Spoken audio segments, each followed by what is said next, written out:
We're doing extremely well in that negotiation, but you never know with Iran. Despite all of the public posturing you hear from the regime, talks are continuing and going well. I do see a deal in Iran. Yeah, Mr. President. could be soon. जब हम इतिहास के बारे में पढ़ते हैं तो बड़े बड़े युद्ध के नाम हमारे सामने आते हैं। Battle of Buxar, battle of Waterloo, battle of Trafalgar. America में 50-100 साल बाद जब स्टूडेंट्स अगर वहां पढ़ाई तब भी करेंगे तो इस जो ईरान अमेरिका बैटल के बारे में जब बात होगी तो शायद इसे बैटल ऑफ क्लाउन्स बोला जाएगा, क्योंकि एक देश के तरफ से तो जोकर और क्लाउन्स ही इस पूरे युद्ध को चला रहे हैं। इस युद्ध का कारण क्या है, इस युद्ध का अंत क्या होगा, इस युद्ध को चलाने के लिए क्या किया जा रहा है, सब क्लाउनबाजी, जोकरबाजी ही चल रही है। एक महीने से हम इस युद्ध को ट्रैक कर रहे हैं और हमारा दिमाग फिर रहा है कि क्या इन लोगों में थोड़ा सा भी सेंस नहीं है, क्या थोड़ी सी भी ह्यूमिलिटी नहीं है, क्या थोड़ा सा भी दिमाग नहीं लगाया जा रहा है इस युद्ध को लड़ने के लिए, क्या कोई स्ट्रेटेजी नहीं है। ट्रंप चीख चीख कर पिछले कुछ हफ्तों से बोले जा रहे थे कि मैं तो बात कर रहा हूं ईरान के साथ, नए लीडरशिप के साथ डील तो होने ही वाली है, वो हमसे भीख मांग रहे हैं कि डील हो जाएगी। और अब जो ईरानियन गवर्नमेंट है, जो फॉरेन मिनिस्ट्री है, उन्होंने साफ साफ ट्वीट करके इस बात की पुष्टि कर दी है कि पिछले 30 दिनों से ज्यादा कोई बात नहीं हुई है, कोई डायरेक्ट बातचीत नहीं हुई है। डोनाल्ड ट्रंप तो छोड़ो, ट्रंप एडमिनिस्ट्रेशन के साथ कोई बातचीत नहीं हुई है और ना उनको बातचीत करने में कोई दिलचस्पी है। ये क्योंकि जब अमेरिका ने उनसे बातचीत किया भी है तो किस तरीके से पीठ पर खंजर भोंका गया है, एक बार नहीं दो बार, कि उनके टॉप लीडरशिप को मार दिया गया है, उनके साइंटिस्ट को मार दिया गया है, नेगोशिएटर्स को मार दिया गया है। तो ईरान के पास कोई खास वजह नहीं है कि वो अभी निगोशिएशन करे। और इतना बस स्पष्ट किया गया ईरान की तरफ से कि हां, शांति प्रस्ताव अमेरिका की तरफ से आया, लेकिन इतने सारे कंडीशंस के साथ आया कि हमने उसे सिरे से खारिज कर दिया। आपने बमबारी इतने तेज तरीके से ऑन रखा है, अभी बातचीत करने के लिए हमारे पास समय नहीं। सोचिए, एक महीने से करीबन ट्रंप पूरे दुनिया को झूठ बोलते आए हैं कि मेरी बातचीत चल रही है, जबकि अपने आप को शीशे में देखकर वो बातचीत करते आए हैं। अब आप इसे डिल्यूजनर बोल लीजिए, अब आप इसे क्रिमिनल बोल लीजिए, लेकिन दुनिया के साथ एक धोखा किया जा रहा है। ये पूरा का पूरा एक क्लाउन शो चल रहा है, सिर्फ अपने मतलब के लिए, अपने पैसे कमाने के लिए स्टॉक मार्केट को मैनिपुलेट किया जा रहा है। लेकिन शांति वार्तालाप जो की बात हुई है, पीस टॉक्स की जो बात हुई है, वो अभी तक नहीं की गई है और इस बात की पुष्टि अब ईरान ने कर दी है। और मेरे ख्याल से ईरान का जो नजरिया है वो गलत भी नहीं है, क्योंकि जिस तरीके से कैरोलाइन लिविट जो व्हाइट हाउस की प्रेस सेक्रेटरी हैं, उन्होंने आकर जिस तरीके से बात किया है कि देखो भैया, हमसे अगर बात नहीं करोगे, अगर ईरान के लोग हम उन्हें पसंद नहीं करेंगे तो उन्हें हम मार गिरा सकते हैं। सुनिए क्या कहना है मैडम का। Than perhaps some of the previous leaders who are now no longer on planet Earth because they lied to the United States and they strung us along in negotiations, and that was unacceptable to the president, which is why many of the previous leaders were killed. वारे leader of the free world, क्या arrogance है, क्या style है। इंसान को, leader को, दूसरे देश के पूरे लीडरशिप को खत्म कर देने की क्या धमकी देने का बड़ा कैजुअल स्टाइल है मैडम प्रेस सेक्रेटरी का। लेकिन ये कैजुअलनेस सिर्फ ट्रंप या मैडम सेक्रेटरी तक खत्म नहीं होती है। देखिए मार्को रूबियो क्या कहते हैं।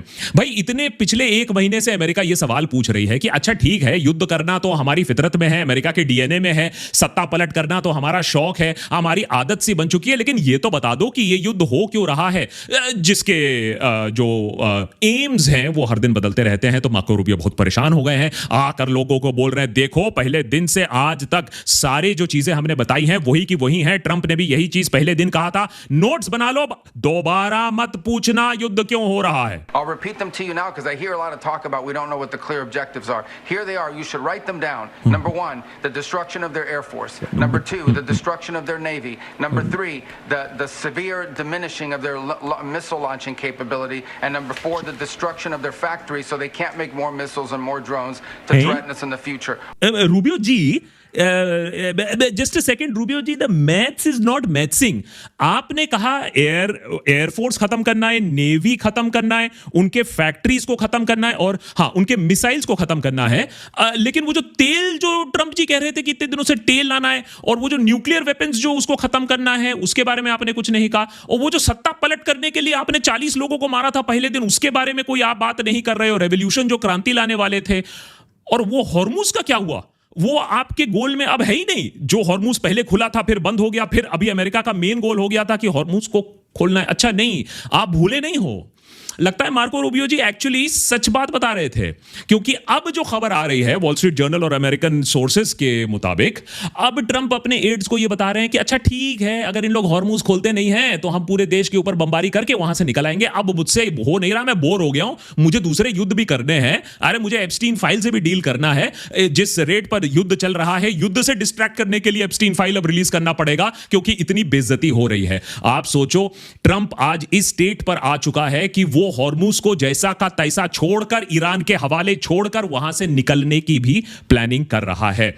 और अगर ऐसा होता है कि हॉर्मूज को बिना खोले अमेरिका वहां से विड्रॉ कर जाता है, तो यह सबसे बड़ी जीत होगी ईरान के लिए और सबसे बड़ी हार होगी। इसको हमने एक एपिसोड पहले ही समझा के रखा था आपको कि अगर ईरान इस युद्ध को जीतता है तो अमेरिका के लिए इसका मायने क्या होगा। यह अमेरिका और ईरान के युद्ध से ज्यादा इसका बड़ा एक एको जाएगा कि अमेरिका की वर्चस्वता क्या है इस दुनिया में, उसको को लेकर। ये जो अमेरिकन पब्लिकेशंस हैं, जो ग्लोबल पब्लिकेशंस हैं, अब धीरे धीरे इस बात को मान रही हैं, जो हमने एक हफ्ते पहले ही बोल दिया था कि शायद ईरान इस युद्ध को जीत रहा है। नॉट वॉशिंगटन डीसी में जाकर जीत रहा है, लेकिन अगर इसी तरीके से ईरान कैरी ऑन करता रहा तो फिर ईरान इस युद्ध का विजेता घोषित कर दिया जाएगा। मार्को रूबियो कह रहे हैं कि नहीं नहीं, कुछ महीनों की बात नहीं है, हम तो कुछ ही हफ्तों में अपने वॉर ऑब्जेक्टिव्स पूरे कर देंगे। लेकिन उनके क्लैरिफिकेशन के बाद भी, नोट टेकिंग के बाद भी समझ में नहीं आ रहा है कि इस वॉर का जो इंटेंशन है, वॉर के जो ऑब्जेक्टिव्स हैं, 100% क्या है। क्योंकि ट्रंप के अपने अलग गोल्स हैं, पीट हेग्सेथ के अपने अलग गोल्स हैं, मार्को रूबियो के अपने अलग गोल्स हैं, सबके अपने अपने गोल्स हैं। इजराइल के अपने गोल्स के बारे में तो हमने आपको, ग्रेटर इजराइल के बारे में ऑलरेडी हमने आपको बता ही दिया था। लेकिन अब आप सुनिए ट्रंप क्या कह रहे हैं। ट्रंप पहले कह रहे थे कि मैं तो बड़ा सरप्राइज था, अरे ईरान को इस तरीके से गल्फ कंट्रीज के ऊपर अटैक क्यों करना चाहिए था, बिल्कुल नहीं करना चाहिए था। हां पापा, आप बताओगे कि ईरान को किस पर अटैक करना चाहिए, किस पर अटैक नहीं करना चाहिए। तो पहली बात तो है कि ये जो जोकरगिरी चल रही थी, जो सर्कस चल रही थी, उन्होंने सोचा नहीं था कि ईरान इस तरीके से अटैक करेगा गल्फ देशों पर। चलो अटैक कर दिया, आपके एयरक्राफ्ट कैरियर पर भी अटैक कर दिया, लेकिन सबक आपने तब भी नहीं लिया। ईरान के मिसाइल्स के रेंज के अंदर आपने अपने स्ट्रेटेजिक एसेट्स छोड़ दिए, जिसको अब आकर प्रिंस सुल्तान एयरबेस पर अब आकर ईरान ने उन्हें भी ध्वस्त कर दिया है। इस तरीके का प्रिसिशन स्ट्राइक कहीं देखा ही नहीं गया। युद्ध की पूरी परिभाषा ही बदल रही है। जो प्रिंस सुल्तान एयरबेस पे हुआ, आप कह लीजिए कि एक मंतसरी गिफ्ट था करीबन 1 महीने बाद, युद्ध के शुरू होने के बाद। जिस तरीके से, जिस सटीकता से ईरान ने अटैक किया है, ये जो पूरी सर्कस है, ये एकदम सदमे में आ चुकी है। 3 जो एयरक्राफ्ट्स अटैक किए गए हैं, ये बैकबोन बनती है अमेरिका के अटैक स्ट्रक्चर में। हां, फाइटर्स उड़ सकते हैं ईरान के ऊपर, लेकिन फाइटर को जो सपोर्ट करता है, आपने उस सपोर्ट स्ट्रक्चर को ही हटा दिया। सबसे पहले E3 जो सेंट्री प्लेन होता है, जो मीलों दूर देख सकता है हवा से, ऑनकमिंग मिसाइल्स को ट्रैक कर सकता है, एनिमी फोर्सेस को ट्रैक कर सकता है, आपके अपने एयरक्राफ्ट को सपोर्ट दे सकता है, उसके रेडार सेक्शन तक जाकर इस तरीके से सटीक अटैक किया गया है, जिससे एक मैसेज जाता है कि अमेरिका को कहीं भी पूरे गल्फ में अब अटैक किया जा सकता है। और ऐसे जो E3 प्लेन्स हैं, उनको बनाने की क्षमता अभी अमेरिका के पास है नहीं, और जो नेक्स्ट जनरेशन प्लेन है वो काफी साल दूर हैं। तो अमेरिका की जो स्ट्रेटेजिक स्ट्रेंथ है वो धीरे धीरे यहां कम की जा रही है, गल्फ में जिस तरीके से उनको क्षति पहुंच रही है। KC-135 टैंकर्स तो उनके पास बहुत है, लेकिन KC-135 अगर टैंकर्स इसी तरीके से नष्ट होते रहेंगे तो फिर अमेरिका की जो फोर्सेस है उनको रिफ्यूल कौन करेगा। ये जो बड़े बड़े जेट्स हैं, जो मल्टी-मिलियन डॉलर जेट्स हैं, उनको रिफ्यूल करने की क्षमता अमेरिका के पास और भी ज्यादा कम हो जाएगी। और सबसे खास प्लेन जिसको अब ईरान ने टारगेट किया है वो है EC-130H कंपस कॉल। ये 5 ऐसी ऑपरेशनल सिर्फ एयरक्राफ्ट्स हैं अमेरिका के पास, और उनमें से अब बोला जा रहा है दो की तो एक तो क्षतिग्रस्त हुआ है और दूसरा अच्छे तरीके से डैमेज हुआ है। ये ऐसे हाईटेक इलेक्ट्रॉनिक वॉरफेयर प्लेन्स हैं जो आपके दुश्मन को डेफ डम ब्लाइंड बना देते हैं, उनकी इलेक्ट्रॉनिक कम्युनिकेशंस को जैम कर देते हैं। लेकिन अभी तो खैर लग रहा है डेफ डम तो अमेरिका ही बन रहा है, जिस तरीके से उसने सबक ना लेकर पहले अटैक हुआ उनके एयरक्राफ्ट कैरियर पर, उनके बेसिस पर, लेकिन तब भी उन्होंने अपने हाई वैल्यू एसेट्स को ऐसे खुले में छोड़ दिया। लगता है चाइनीज ने और रशियंस ने उन्हें एग्जैक्ट कोऑर्डिनेट सप्लाई करके, चाइनीज बाइडू से एग्जैक्ट कोऑर्डिनेशन और गाइडेंस से ये शहीद ड्रोन ने अपना काम करके दिखाया, वो भी $20,000 में। वैसे जैसे मैंने कहा कि ये तो क्लाउनगिरी चलती रहती है। अमेरिका ने तो यह नहीं बोला है कि इब्राहिम लिंकन पे या जेरल्ड फोर्ड पर अटैक हुआ था, और मैं मजाक नहीं कर रहा हूं जब मैं कह रहा हूं ये वॉर ऑफ क्लाउन्स है। तो एक तरफ तो ट्रंप की बयानबाजी तो चलती ही रहेगी, लेकिन दूसरे तरफ देखिए पीट हेग्सेथ, सेक्रेटरी ऑफ वॉर, भैया डिपार्टमेंट ऑफ वॉर चलाते हैं ये आजकल एट वॉर है, नहीं ईरान के साथ तो है ही है, at war with his own reporters हैं, क्योंकि रिपोर्टर्स ने ऐसी तस्वीरें छाप दी जो कि उनको अच्छी नहीं लगी। अब भैया फॉर्मर फॉक्स एंकर रह चुके हैं, इनको अपनी शक्ल से थोड़ा ज्यादा ही प्यार है, इतना प्यार है कि भैया प्रेस ब्रीफिंग करने से पहले बाकायदा मेकअप वगैरह बाल बनाकर आते हैं, क्योंकि इनको हीरोगिरी झाड़ने का काफी शौक रहता है। तो इन्होंने अब फोटोग्राफर्स को बैन करना शुरू कर दिया है कि तुम मेरी अच्छी फोटो नहीं लेते हो, हम तुमको पेंटागन में आने से, ब्रीफिंग्स में आने से ही बैन कर देंगे। और अब ये नए कंट्रोवर्सी में आ गए हैं। पता चला है फाइनेंशियल टाइम्स के रिपोर्ट के अनुसार इनके जो ब्रोकर हैं युद्ध से ठीक पहले डिफेंस स्टॉक में इन्वेस्ट करना चाहते थे, ये जानते हुए कि युद्ध शुरू होने वाला है। ये होता है आपदा में अवसर ढूंढना, ये होता है प्रॉफिटियरिंग फ्रॉम वॉर, ये एक्चुअली एक क्राइम है, इसके लिए इनकी नौकरी जानी चाहिए। इसीलिए आज अब बहुत हक पकाए हुए हैं। फाइनेंशियल टाइम्स से बोला जा रहा है ये रिपोर्ट आप इमीडिएटली वापस लीजिए। अब लेकिन अगर थोड़ी सी प्रॉफिटियरिंग कर ली तो क्या गलत किया? अब इनके बॉस को ही देख लो, इनके बॉस तो पायरेट बने फिर रहे हैं। ट्रंप ऐसे डलूलू में जी रहे हैं कि ऐसी ऐसी बातें कर रहे हैं कि मैं जाऊंगा ईरान के अंदर और 1000 पाउंड यूरेनियम चुरा लूंगा, मैं अपने फोर्सेस भेजूंगा जो फावड़ा लेकर नीचे खोदेंगे, वही साइट्स, न्यूक्लियर साइट्स जिनके ऊपर बम बरसा दिए गए हैं, फावड़ा लेकर वो खोलेंगे और न्यूक्लियर जो मटेरियल है, यूरेनियम है, उसको हम फिर अपने प्लेन्स में ईरान के अंदर से चुरा कर बाहर ले लेंगे। ऐसे ऐसे प्लान बन रहे हैं, ऐसे ऐसे मुंगेरी लाल के हसीन सपने देखे जा रहे हैं बाय ट्रंप। और दुख की बात तो यह है कि इस सब के बीच में, ये सब बयानबाजी के बीच में जो कि काफी मीडिया में हाईलाइट होता है, उसके बीच में ईरान पर जिस तरीके से बमबारी हो रही है, उनके सिविलियन इंफ्रास्ट्रक्चर पर जिस तरीके से बमबारी हो रही है, 1 लाख के आसपास सिविलियन इंफ्रास्ट्रक्चर पर अटैक हो चुका है। स्कूल्स पर जिस तरीके से अटैक हुआ हमें मालूम ही है। अब ईरान की मेन यूनिवर्सिटी को भी क्षतिग्रस्त इस तरीके से कर दिया गया है। तो अमेरिका कोई स्ट्रेटेजिक बॉम्बिंग नहीं कर रहा है, अंधाधुंध बॉम्बिंग कर रहा है, क्योंकि जो असली आर्मामेंट्स हैं ईरान के, वो माउंटेन्स के नीचे एकदम सेफ है, उनको पेनिट्रेट नहीं किया जा सकता है। ये हार्डेंड ग्रेनाइट के नीचे बंकर्स बना के रखे हैं ईरान ने, इसीलिए अमेरिका अपना आपा खो रहा है इस समय। फाइनली जो सवाल आप और मेरे जहन में है, 1 महीने से हम भी इसको कवर करते आए हैं, इस युद्ध को हम भी चाहते हैं कि दूसरे बहुत और मेजर इश्यूज हैं उन्हें भी कवर करना चाहिए। तो ये युद्ध कब तक चलेगा?